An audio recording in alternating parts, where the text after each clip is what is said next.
Honourable Tony Ryle. Mr Speaker, what New Zealanders are seeing today is a government that's determined with its plan of action to improve the New Zealand economy and provide the better future that New Zealanders are looking for. Mr Speaker, in these uncertain times around the world, New Zealanders can look to the National Party to provide the security and the opportunities that they deserve.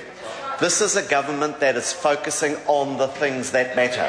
You won't hear from us in the general debate about who said what to who and who did this and who didn't do that and all this sort of business.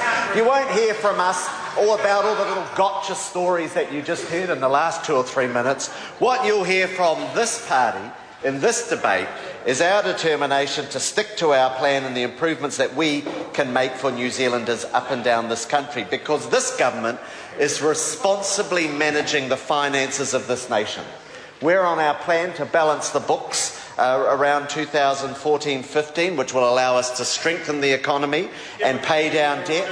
The average wage is up 20% since 2008, low inflation, interest rates the lowest in 45 years. Who does that matter to?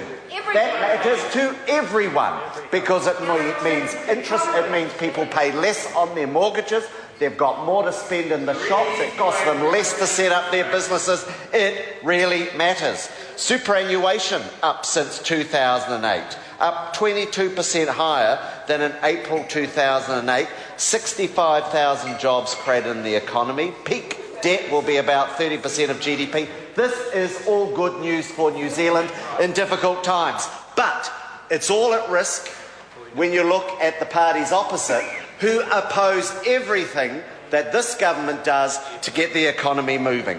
Lower business tax than Australia. Did Greens Labor support that? No. What about the 90-day trial period, which has enabled 60% of businesses to take on new staff that they wouldn't have otherwise? Was Greens Labor in favour of that? No. What about the starting out wage that would remove the barriers for our youngest workers and potentially create 2,000 extra jobs? Are Greens Labor in favour of that? No. What about the changes to the Resource Management Act, so projects of national significance and soon-to-be regional significance can be moved more swiftly through the process so that we can get investments and jobs started? Was Green Labor in favour of that?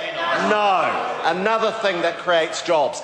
$1.5 billion committed to the ultra-fast broadband and rural broadband initiatives about preparing the economy for the future.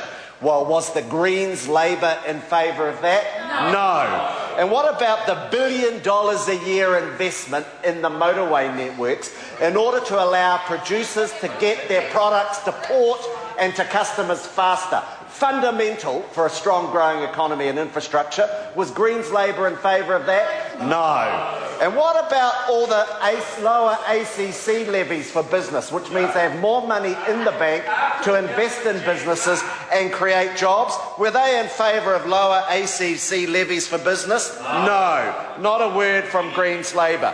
We've removed 170 unnecessary and excessive regulations from the rule books and the law books to save an estimated $200 million in costs.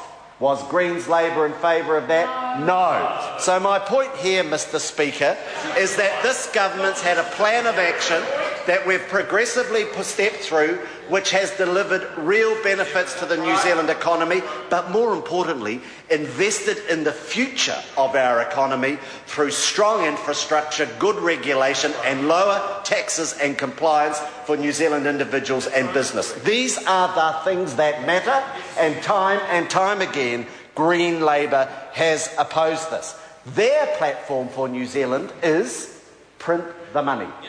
Print the money. And we heard about that from the Finance Minister, from Xerox Norman. Print the money.